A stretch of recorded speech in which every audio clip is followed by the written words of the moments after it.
Hi, I'm Jennifer Moss, your NPR local morning edition host with WGVU Public Media. And I'm Kylie Ambu, inclusion reporter over at WGVU. And we are so excited to share with you my MI American Recipe with local chefs from right here in West Michigan as part of the bigger PBS Great American Recipe. That is right. Our community is made up of such a diverse network of chefs making some really amazing dishes and addressing some real issues when it comes to food equity in our community. So today we are here in the Spectrum Health Lifestyle Medicine Teaching Kitchen where we're learning just what goes into their amazing craft. And we have a lot to share. Here's my American Recipe.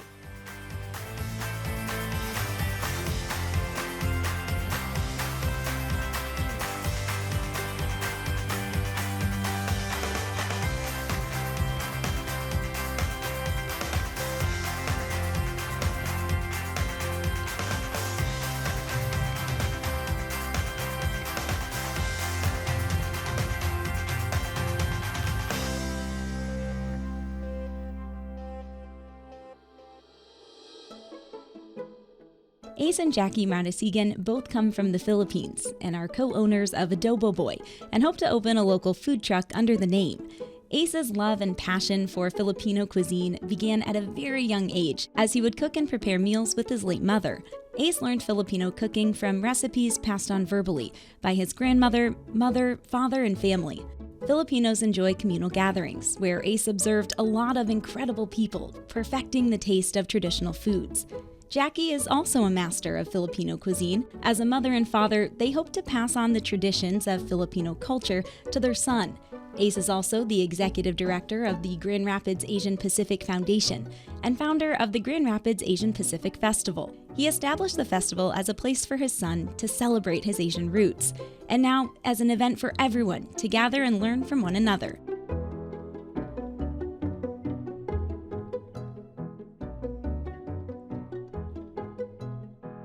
Let's dive into traditional Filipino cuisine with Ace and Jackie Madisigan on this segment of My American Recipe.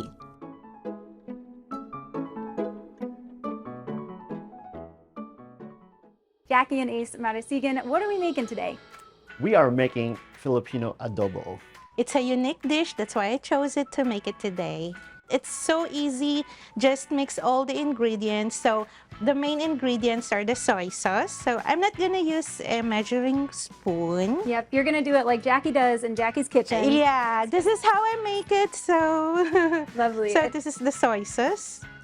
And then I have a cup of vinegar. Okay. Because it's the main sauce of it.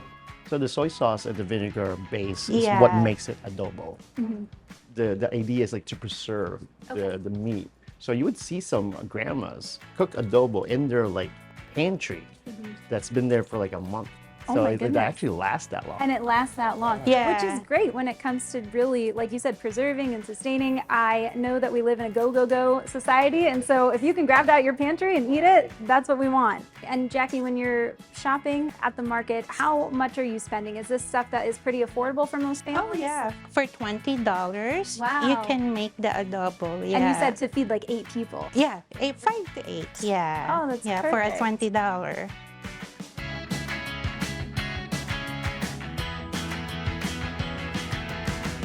So what are we on to next? So we are doing the tilapia bake. Perfect. And I see Jackie bringing in some tomatoes. So you were just quickly bringing those in. You guys were telling me earlier that you love just sharing, like your culture and things like that. How does, I guess, that translate to sharing food? Because food is such a big part of culture, especially in the Asian American community. I'm glad you brought that up because food is very personal, right? I mean, everybody has their own take on food. Those who are privileged to have more will have a different type of food. And those who are, like us, we grew up poor and we learned how to really adapt to what we can use and also create dishes out of the things that were readily available. As a community, we need to step up and help each other out. There are some people that need our assistance, but maybe they could taste some different dishes as well, right? There's so many different cultures that when we say Asian Pacific, I mean, we're talking about so many different countries, but within those countries, there's so many diversity, right? Jackie and I both are from different regions of the Philippines. She speaks many different dialects. I speak one. And she's got a family who are in the tribal regions of the Philippines. Yeah. I'm fascinated by the way people live in those tribal groups because they are one of the healthiest people. Their diet's not been affected by what's easy and what's not.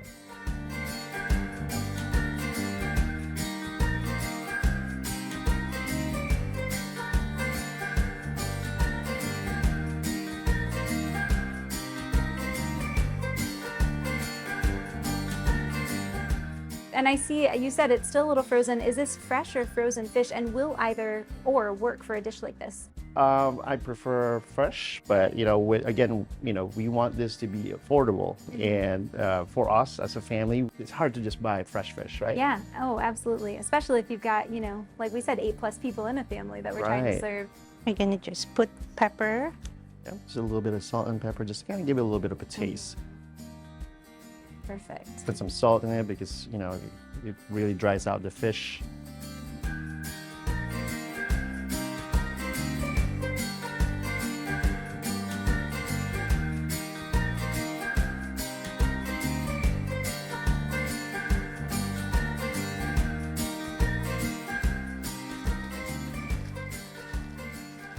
Now I'm just gonna crinkle the corners.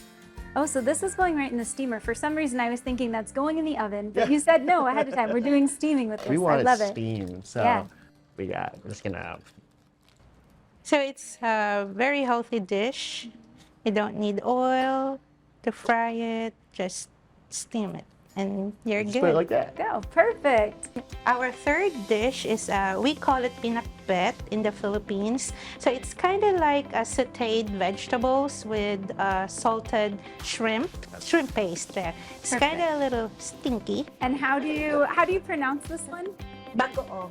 Bagaong. Okay. Yeah. It's one of those condiments that we use in the Filipino cooking. It's something that my grandma loves to use. Yeah, I think it's great to be able to make substitutions, especially regarding what you have access to. But it's so important to keep the cultural base of it, and we want to be able to Exactly. honor the Filipino community and culture in the food. I think as long as we're cooking it in the style that we've learned from our from our ancestors, from our grandparents, Yeah.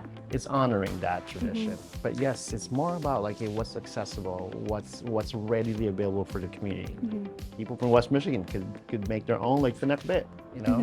Yeah, you could buy the bagoong paste from the Asian stores.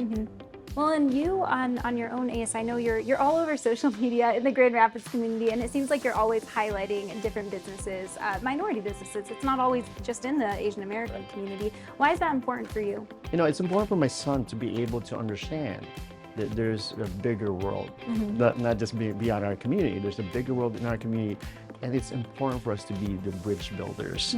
And again, when we were creating the Asian Pacific Festival, in the beginning, it's just a celebration of our culture. We want to be able to share it, taking pride in being Asian community.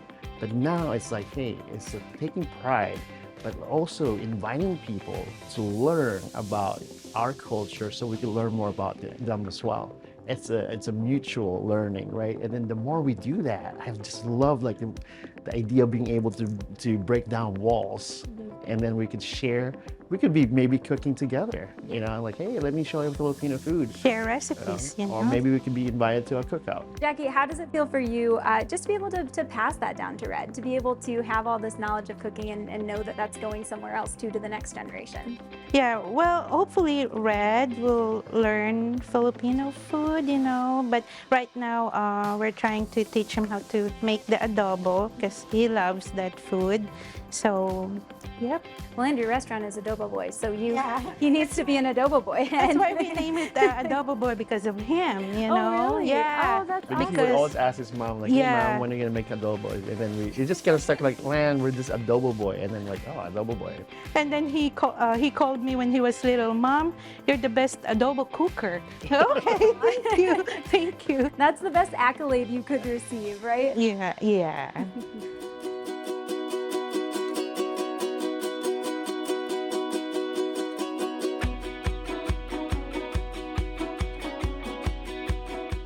Mix it. I'm gonna claim that I made this dish. There you because go. Good job. Good Thank job, you. guys. Because I did some parts of it now. Look at that. She's cooking. Yeah, you're cooking now.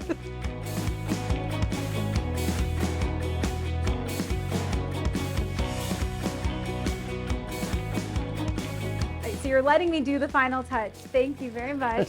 We're just doing and what Don't- is this, don't a ruin the dish. teaspoon I'm of just it? kidding. I know, You cannot ruin I'm the dish. nervous now. Okay, does this look like about enough? Yes. All right, we're gonna hold it up so you guys can see too. Here we go. And am I just sprinkling it over? Okay. Doing a great job. Counterclockwise. smells Oh no, great. just kidding. Just kidding. Please don't do that to me, my friend. So we've got this beautiful spread. Tell me about what you've laid out today. Today I made the chicken adobo, pinakbet, which is the stir-fried vegetable. And then we get the tilapia wrapped in banana leaves. It's falling apart in a beautiful way. Like that looks so juicy and so flavorful right here. Well, thank you guys so much for coming in and showing us just a bit about your culture as well as making this delicious spread of food. For more recipes like this, be sure to visit them at Adobo Boy.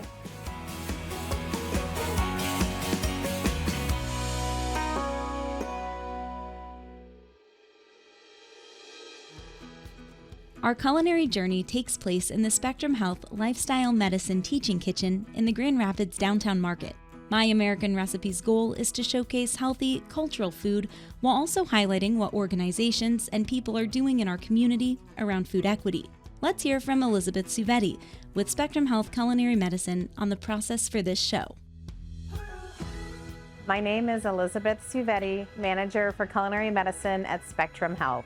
We are in the Lifestyle Medicine Teaching Kitchen. The Lifestyle Medicine Teaching Kitchen is a really nice collaborative space. So in any given day, we may have lifestyle medicine certified physicians seeing patients. We may have health coaches visiting with patients. We may have cooking classes happening in the teaching kitchen space behind me. We may have registered dietitians meeting with patients talking about their diets and ways to improve their health through food. Within our lifestyle medicine practice, we have what we call pillars of health. Those are some of the key components that we know drive people's lifestyle. And when they do those things really well, they thrive within their own life and their own health. They add life to their years and years to their life. And those are the things that we're trying to focus on.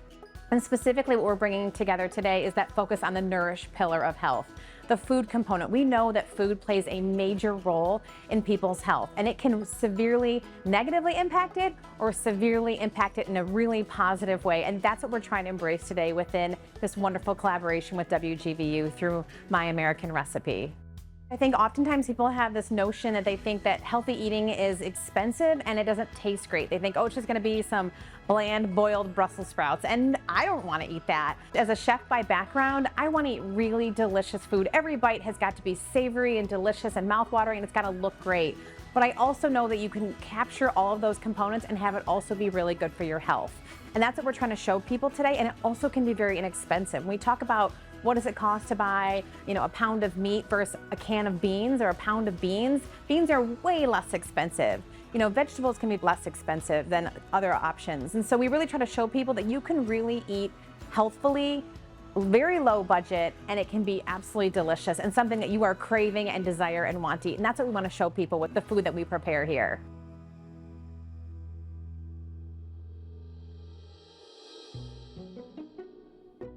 A natural chef, Marcel Suazo was born in the Dominican Republic and immigrated to the United States.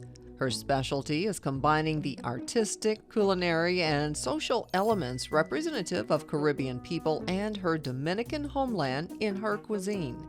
Marcel's cooking style has been shaped by her own immigration experiences, as well as those of her family, friends, and neighbors. These experiences helped Marcel to form a unique blend of cuisine all her own. She is a rabid locavore, someone whose diet consists mostly of locally grown or produced food. She also loves feeding people, and when time allows, she delivers food to the homeless cooked in her own kitchen. Marcel is passionate about transforming broken systems. She empowers real change and believes that by making delicious food accessible to all, we can create the world we want. She is inspired by her beloved daughters Maria and Mariela, for whom she is determined to overcome any challenges by pushing for positive transformation of herself and her community. Marcel's house is always filled with friends, and she brings love, joy, and courage to everything she does, including teaching classes at UCOM.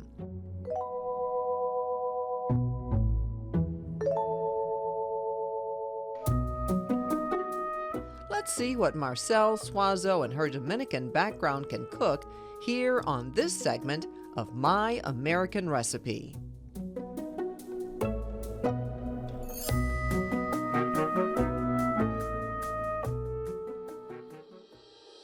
Marcel Suazo cooking in the kitchen with you. So excited to do so today as we are here for the My American Recipe. 3 dishes. I'm so excited about that. And we've got some broth cooking here. What are we getting ready to do? Sopa Boba is a vegetable soup. We call it boba. Boba means simple, something it doesn't have too much to do. It's just like this. Vegetable broth. Then I have the squash, the Dominican squash. And we got celery and yuca, cassava. Okay. We just put them to boil and we add everything. It's not that we have to be waiting for nothing. You put all your ingredients together. Some potatoes. Potatoes too. Let us say you're from the Dominican The Republic. Dominican Republic, yeah, we cook with a lot of garlic, a lot of oregano, a lot of herbs. And you also do a lot of local food. I go to a restaurant, Chinese, Japanese, Mexican, and I try something and I like it, then I want to do it. I want to do it, but with my flavor. It's just proving that I can do it better. I love it. Food insecurities that exist in our communities, you really work to combat that, right? Yeah. That's one of the things that's in your heart. Yes, I volunteer for the food pantry in Yukon. That's the United Church Outreach Yes. Ministry, right? It is sad when I see people that they don't get access to real food. When I cook over there, I always try to go and see what do they have because it's depend on donations. So I cannot just come out with a recipe without knowing what it is there. I want to teach that even though that is from a food pantry, they can still have healthy food with a lot of flavor. What else do you do in your own time? Because you help a lot of people. I feed the homeless a lot. For Thanksgiving, I don't cook a meal for us. I cook a meal for them. One time, I made 62 plates, but I don't do the mashed potato from an envelope. I do it from scratch. We prepare turkey, dessert. It's like a complete gourmet meal for the homeless.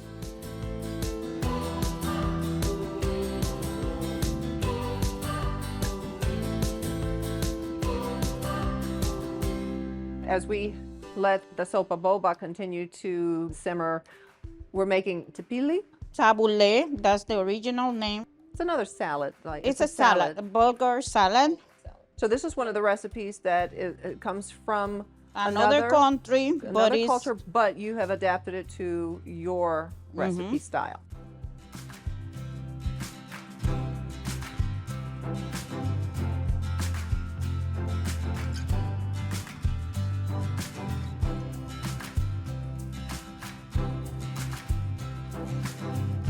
As you look at these ingredients, bulgur, parsley, obviously the onions, tomatoes, would you say those are easily and readily available to most people?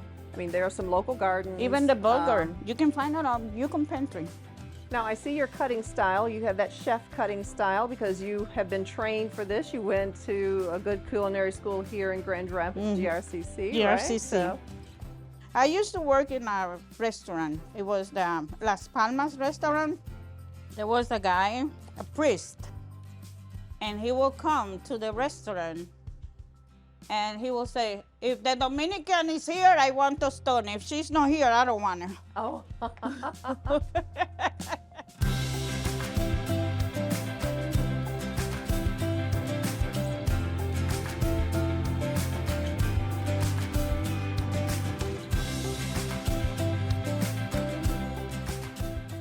Perfect.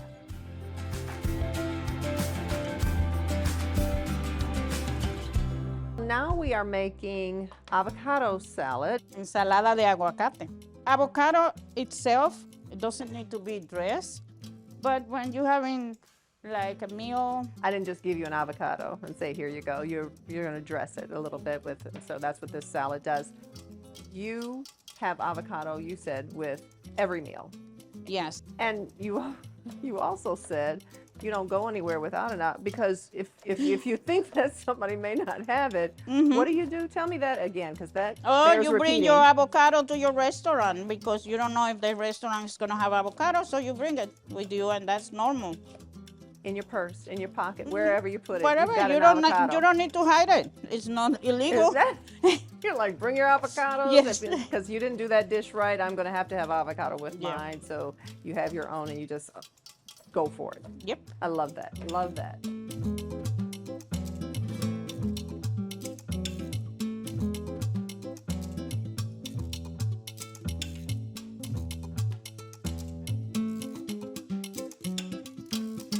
Does your youngest daughter like to cook?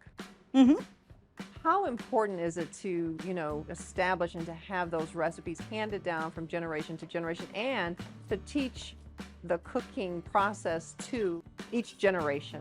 Very important. Very, very important. I still call my mom. Like when I'm gonna make something, I will call my mom and I said, ask the family, what is the best recipe for this? Oh, I love And then that. yes, and then they will send me the So recipe. everybody chimes yes. in. Yes. So it's like they're everybody. helping you cook from afar. Yes, always. My trick with this is I'm gonna have the limes ready for when I cut the Cut the avocado. avocado, so they don't go bad right away. Okay. Let's hope this is good.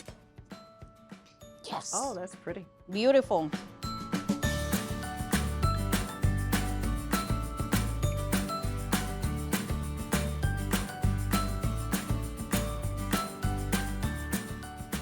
And let's go back to healthy eating. Avocado is that healthy fat. Oh yes, this is the best mayonnaise that you can have. With the avocado? With the avocado. You just need to smash it, and that's it. And there you go. A little bit of salt, a little bit of olive oil. Olive oil, and there you and go. it's healthy. So I'm gonna put the lime over the avocado right away, because it doesn't matter what you do. If you put the seed in, whatever, it's gonna go dark.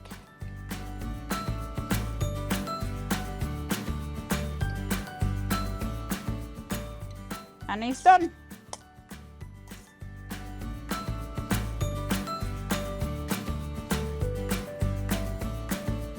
We've had a great time in the kitchen today, Marcel, and so we've got the finished product of all your work. Simple, but fulfilling and affordable and tasteful. Thank you so much. Thank you for trusting me.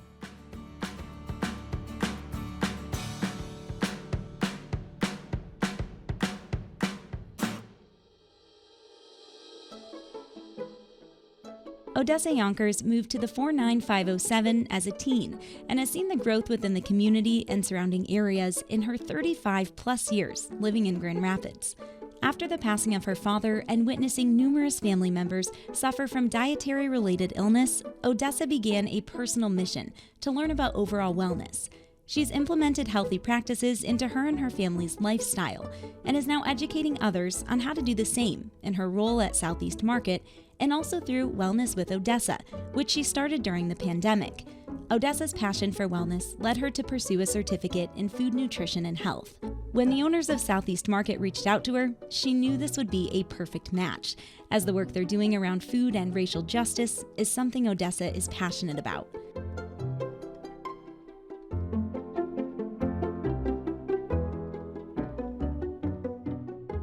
Let's find out what goes into a healthy lifestyle through food with Odessa Yonkers in this segment of My American Recipe.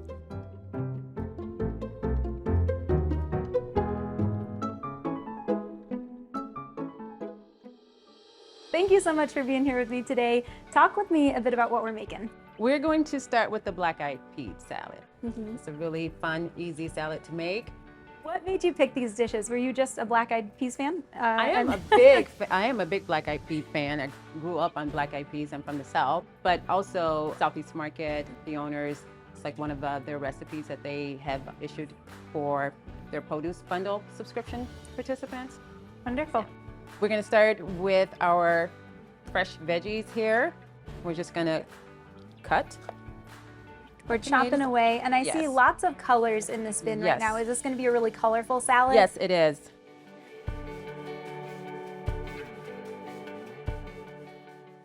I know Southeast Market has a really big emphasis on food equity, specifically in that area code. Will you talk with me about just what that means to you personally being from the area? I grew up in the 49507 area. A lot of fresh produce was not available. I saw a lot of illnesses. I had a lot of family members who died from diabetes, heart disease. Just to know that there are people out there that cares about food equity in 49507 area means a lot to me.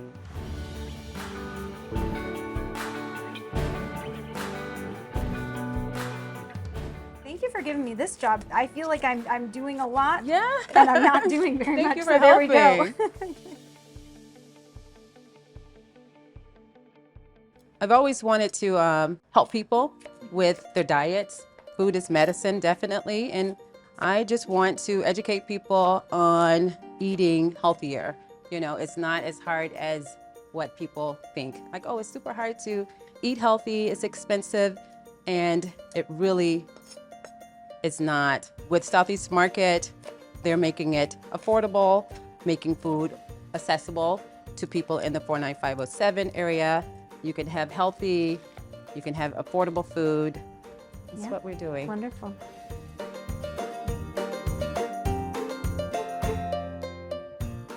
And then we're just going to shake it up in this jar here. Love it. This Is this where you mason jar. do like a little dance in the kitchen? There we go. Love it, love it.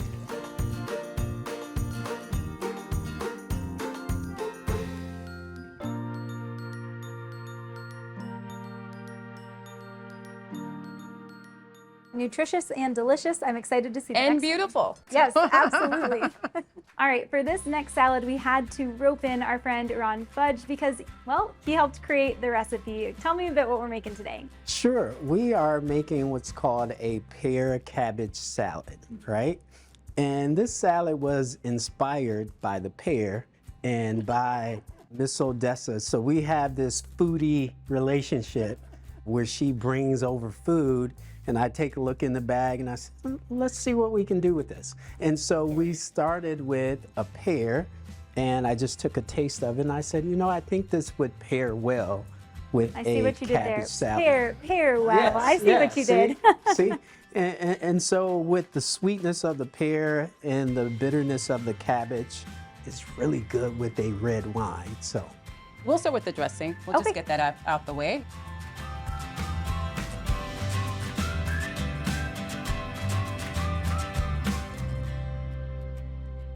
Take the salad here. thank Look you, at your Chef. teamwork go. Teamwork makes the dream work. We are that, man. I feel like I have to say it because it's just right there, but you make a good pair. Oh, together. wait, I wait have till to you, be right there. wait till you see us dance. Oh man. Cool. Oh Do my you guys gosh. dance in the kitchen often? all the Absolutely. time? Why all are you the busting a time. move right now? Hey, put on the music. Let's go. All right, let's Oh give my her a gosh. move.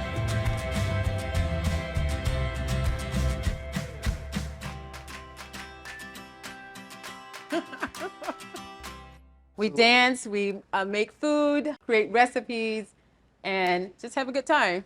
Love it. We love to see it.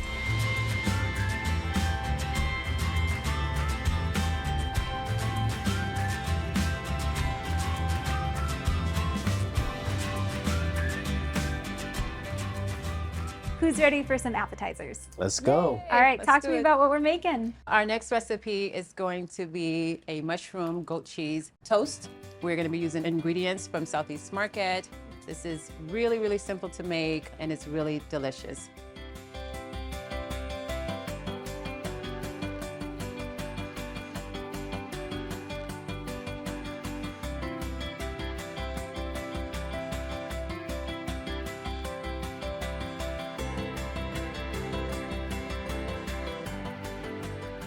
Now we are going to add in our mushrooms. I want to know just about the work that you're doing right now with the Southeast Market. I've been with the Southeast Market for about 3 months now. I am the lead associate there. The owner saw that there was a need, there was a lack of access to fresh produce, fresh, healthy foods. So they saw that need and they wanted to fill the need. And that's what we're doing. Would you consider that area prior to the market coming in as something like a food desert?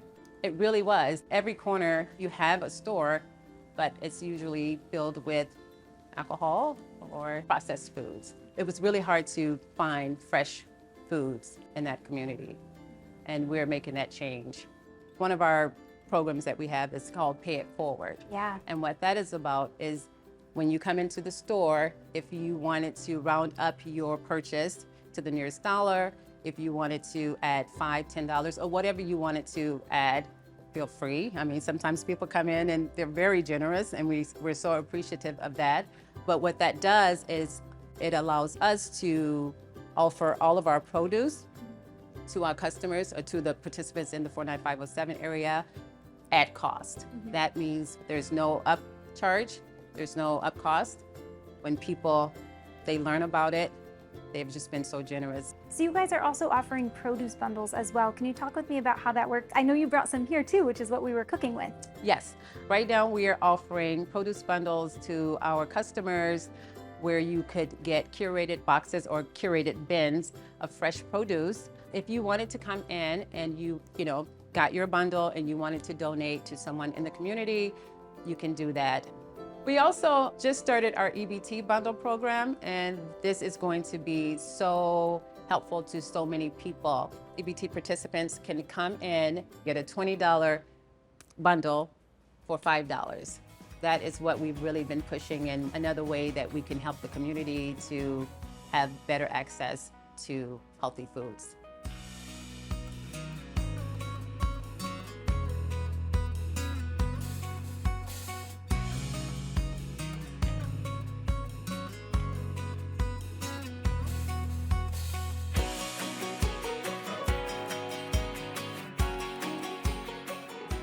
We've got our salads and our appetizers ready. We're ready for a summer party. Absolutely. Perfect. Well, thank you guys so much for taking time to come in and show us some of these great recipes. Thank you for having us, Kylie. Absolutely. For more recipes like this, as well as more fresh and local produce, be sure to check out the Southeast Market.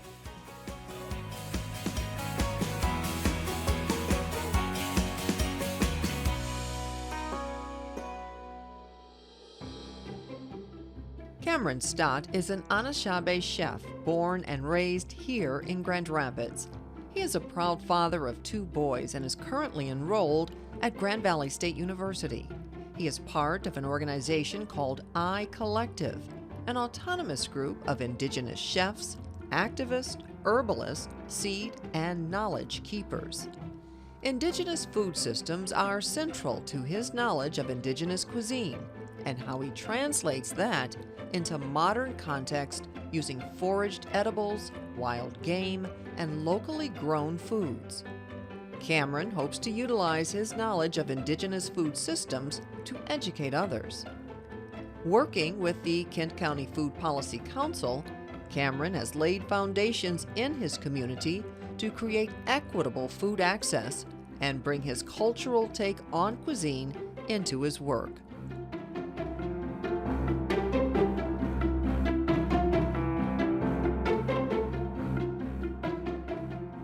Join us now as we welcome Cameron Stott on this segment of My American Recipe.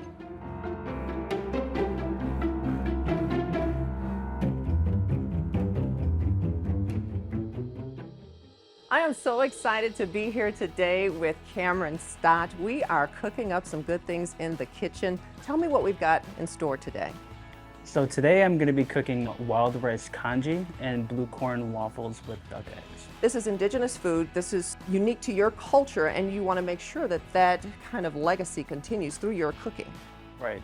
I spent a long time on my culinary journey wondering why my culture hasn't been represented in cuisine. And so I wanted to make sure that my culture was represented properly. So I did a lot of research and I joined a bunch of groups that were associated with indigenous foods, and I started learning, and that's where my journey brought me, is here. Wonderful. And so what are we starting with? So the first dish that I'm starting with is a wild rice congee. So the wild rice congee is cooked with stock and it's cooked until it soaks up all that liquid. And then we're gonna hit it with a bit of grated ginger. We're gonna hit it with some maple syrup, sunflower seeds, pumpkin seeds, and cranberries. Well, let's get cooking. Alrighty, let's take a look at where we're at here. The wild rice congee is done. So what do we do next? It's very simple. We're just going to add the wild rice to the bowl. We're gonna take a knob of ginger. Okay. I love ginger.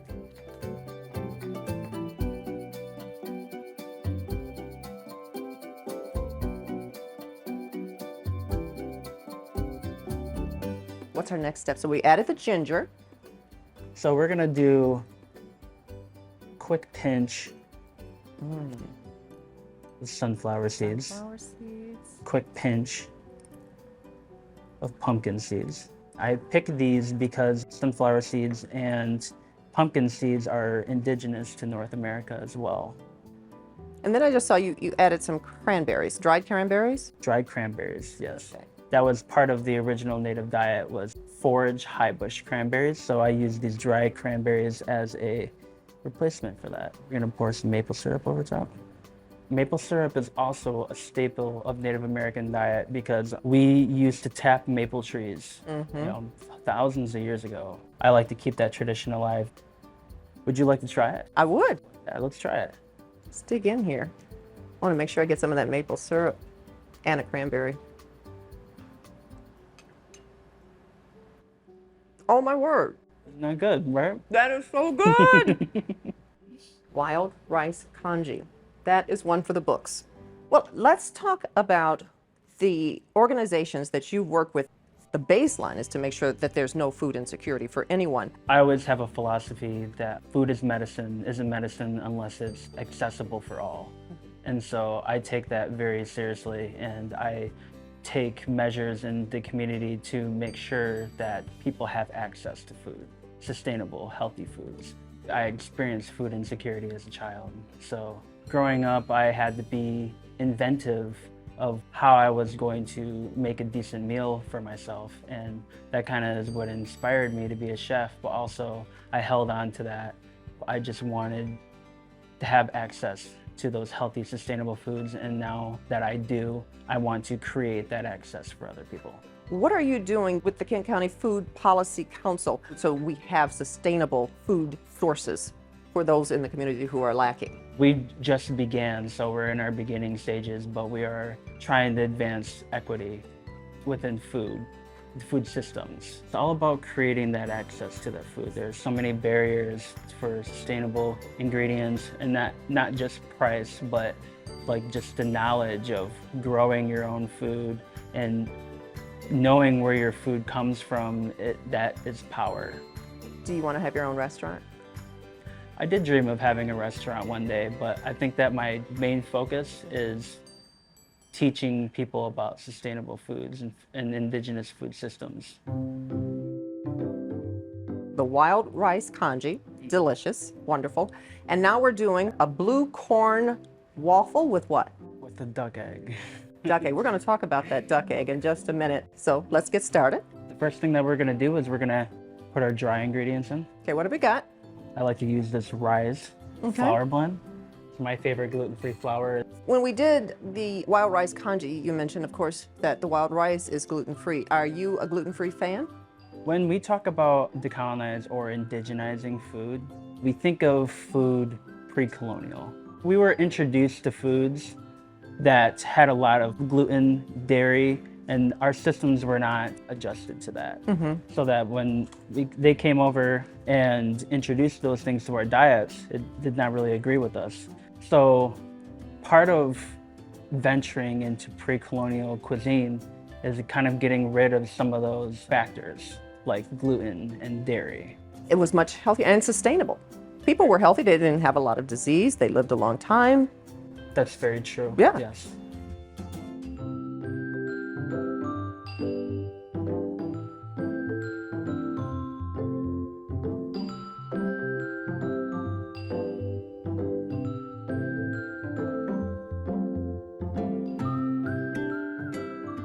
What made you do blue corn flour? Why blue corn waffle? We have something called a Three Sisters garden. Corn, beans, and squash are all called the Three Sisters. They're codependent on each other. So you plant the corn first, and you let it grow a little bit, and then you plant your beans, and the beans grow and they climb up the stalks, and then you plant your squash on the ends of the mounds, and the squash shades so that other weeds don't grow in. I chose to use corn flour in general because that's one of our really important crops to indigenous people. And now we are getting ready for the duck egg. I have a question. What's that? Why a duck egg? Well, it's part of the land. We didn't really have chickens. So you had the ducks. So, you know, we supplement that with duck egg for decolonized cuisine. Okay, absolutely.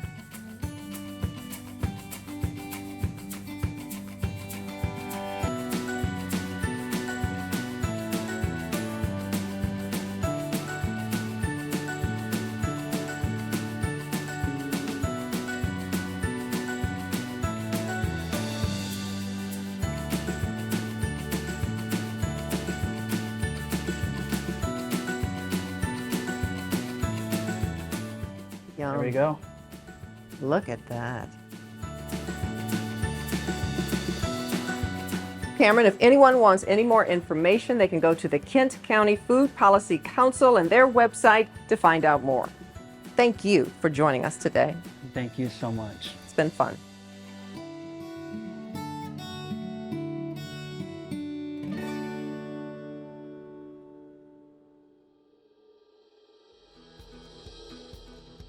Let's check back in with Spectrum Health's Elizabeth Suvetti before our next guest to get a little more insight on creating My American Recipe. Yeah, I think what's really unique with this partnership is when WGVU approached us about this awesome opportunity, it sounded great. We were really excited, but one thing we always get a little bit nervous about when people approach us is, are we gonna just allow them to kind of cook whatever they want and really have no filter, no criteria? And if we did that, it wouldn't be the partnership that it is. The piece that we bring to the table is to showcase how we can review the recipes, look at them together, and talk about, are there any things we could change or do differently, or really mention to them, like, let's bring forward those recipes that are very culturally relevant, but also great for the people that are eating them. And so we had meetings with all of the chefs, we reviewed their recipes and got a chance to talk through those things. We also, on the very front end, sent them some kind of guidelines around things to think about. Those things would be things like low added sugar, low added salt, not using processed foods. And those are the things that really tend to really bring people down when we think about the standard American diet, which is abbreviated SAD. Unfortunately, it really is sad. And so we want to make sure that we're bringing not only those cultural pieces of the recipes that influence their culture and how they eat and those celebratory type things, but also doing it in a way that really celebrates their health and make sure that they're going to live that long life and not just get to the point of retirement and feel like they can't move their body, they can't do things. We want to make sure that they can do that and continue to eat those delicious foods. So you'll see that in a lot of the recipes that are showcased. You'll see things like wild rice, you'll see things like blue corn, lots of fruits, lots of vegetables, all the whole grains, all those things that we love here within Culinary Medicine embraced within those recipes.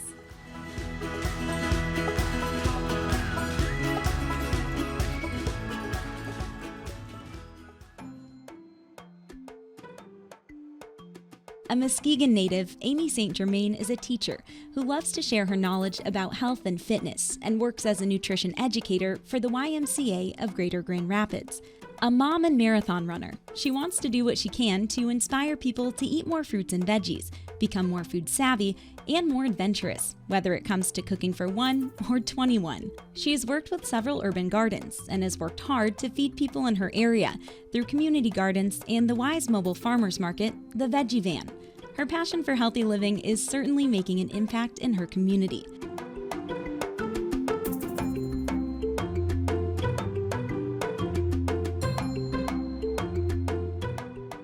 Come along with us as we find out more about Amy St. Germain and the Grand Rapids YMCA on this segment of My American Recipe.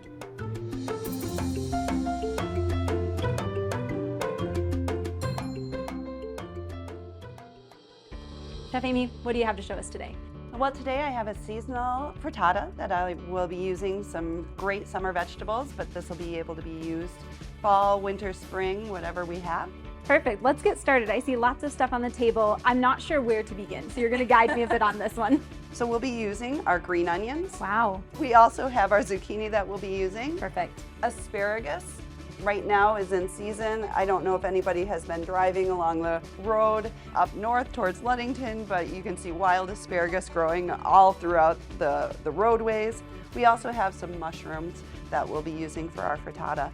Very, very simple. We'll just be sauteing up our vegetables, throwing them in the pan, getting a nice softness to those vegetables. We'll be cracking our eggs, putting the vegetables in the pan, eggs, cheese, and in the oven it goes. When it comes to accessibility, obviously it's not just about the price point. It can depend on how close you live to the neighborhood grocery store or a market. You're working really hard to break down some of those barriers with the community gardens and the veggie van that you're working with. Can you talk to me about some of that? So we do have several different things that are going on within the Grand Rapids YMCA to really try to bring as many fresh fruits and vegetables into our communities as we possibly can. We have things like the Farmers Market Food Navigator, which is also through the Michigan Fitness Foundation, which teaches people how to utilize their fresh fruits and vegetables.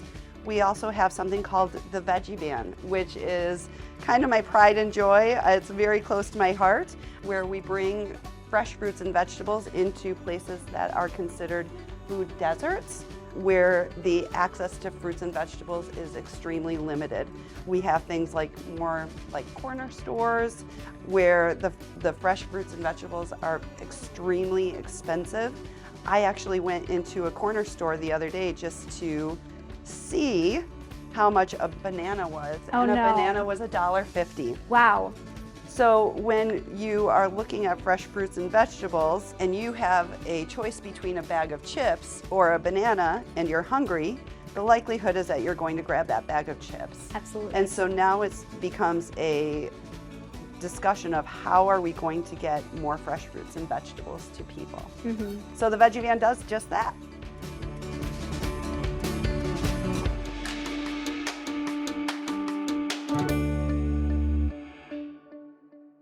Okay, so what do we got next? So now we're going to be making one of my favorites, which is a pineapple carrot muffin. Amazing. This is such a good recipe. You can make it as a muffin and just eat it the way it is with nothing on it. It's amazing as a breakfast treat. Well, I love the idea of mixing vegetables with our sweets, because then if I eat like the whole tin, I might not feel quite as bad. We won't be doing that, but let's jump in. How we get started? All right. So I have some carrots here. When I am in the kitchen, my grater is one of my best friends. Mm-hmm. I am able to use my grater in so many different ways in order to even hide some of those vegetables for my kids. So I'm just going to take off the end right here. For this, we're going to be using the larger size whole. Okay. That's going to give us more of that shredding feeling. Mm-hmm. Even great carrots, sweet potatoes, zucchini into my tacos. My kids never knew it, and they got their vegetables in another way. Yeah, absolutely. And when it comes to vegetables, though, you're helping people to grow their own. You want to talk with me about the work you're doing in the community garden? We are. So they had just redid the street in front of our office, and they had these beautiful rose gardens that were going in up and down the street. We went to the city and we said these are beautiful gardens, however, it doesn't feed the community. So can we turn our green space into a community garden instead? And we have had so much fun. We've been able to really use it as a teaching tool as we're going through planting things. I don't know if anybody has ever seen how Brussels sprouts grow, but it's pretty amazing. I have not. to look surely have at. not, yeah. So really looking at how to teach people how to grow things, we created seed boxes. So within the kids in the community have made these boxes that inside have levels where we can put seeds in. The idea is that we put the packets of seeds in, people take them home, they plant them, they harvest them, and then they take the seeds and bring them back for those seed boxes the following year.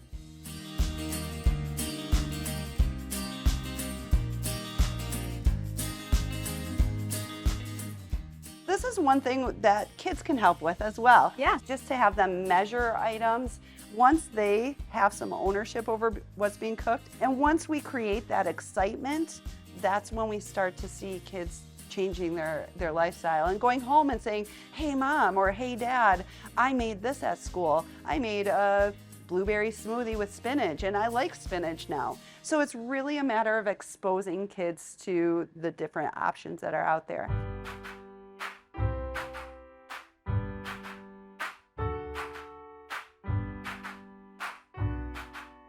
So when we fold things in, we're just going simply from the bottom to the top, and we're just mixing it in like that. Okay, just a gentle Would you like to little try? stir. Oh, I'd love to try. There you Now go. I can say that I can fold You things into recipes. learn how to fold.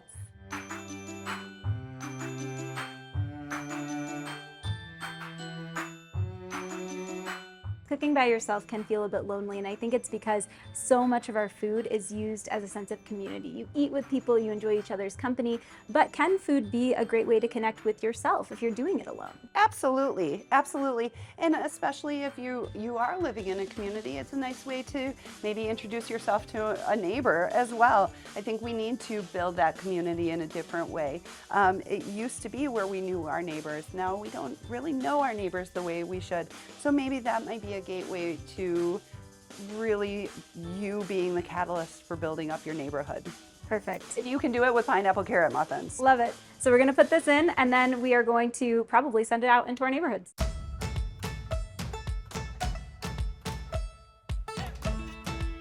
Okay, so this is our last dish that we're preparing. What do you got for me? So this is a very simple plum salad. But what I like about it is that they call it a plum salad, but it really has watermelon, cantaloupe, spinach, which you can use really any sort of spring mix. And when we talk about the different colors of fruits and vegetables, really the darker you go, the more vitamins and minerals you're going to be getting. So the difference between an iceberg lettuce and a spinach, you're going to be getting more out of the spinach. But again, am I going to fault anyone for saying, oh, you should only eat spinach? No, if iceberg lettuce is what is available to you, use iceberg lettuce and be happy with it. Vegetables are vegetables and fruit is fruit. And so whatever way you can eat them, I'm proud of you. I'm proud of you.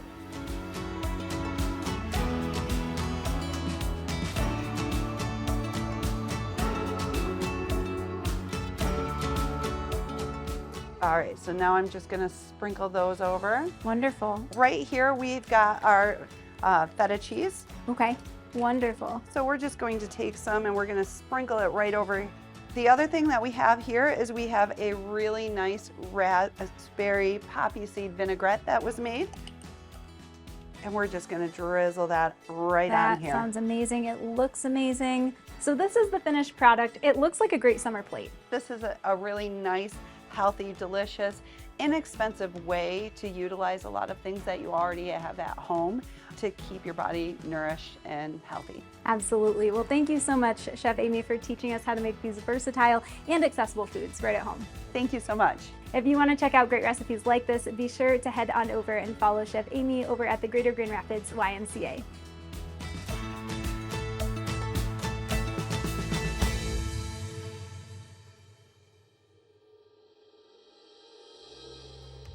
So Kylie, My American Recipe, this was an amazing experience, an awesome time with a lot of local chefs from right here in Grand Rapids that shared, their unique culture, their unique take on recipes, but also addressing a very serious issue that exists for so many, and that is food insecurity. That's right, and people are doing some amazing things in our community. We're talking produce packages that can be donated to those who might be in more underserved areas. We talked a lot about food deserts and also just market prices and how to find fresh fruits and vegetables when they're in season. And using those food items that they find locally, produced in local gardens or wherever perhaps they may get those resources, and using them in recipes that are colorful, healthy, and really taste good, because we got an opportunity to try bite and they were delicious. And they're sharing that knowledge and that wisdom with us. And so we're taking you on that journey as well. in My American Recipe so you can see what local chefs are doing, but also what you might be able to do with what you have right in your food pantry. That was huge for me. Absolutely. Getting to learn just from the chefs themselves and be able to practice cultural accuracy when you're recreating dishes like this, and really bringing a sense of appreciation of what makes up our West Michigan melting pot here in Grand Rapids. And it's an issue that continues to be addressed and needs to be addressed, and they're doing that through the local resources, and we were happy to be able to share time with them in the kitchen and learn a few cooking tips ourselves, right? Absolutely. So that was amazing and fun as well. Yes, I know I'm going to start trying some of the recipes myself at home. I'm sure you are too. Absolutely. Be sure to join us, and thanks so much for watching My American Recipe.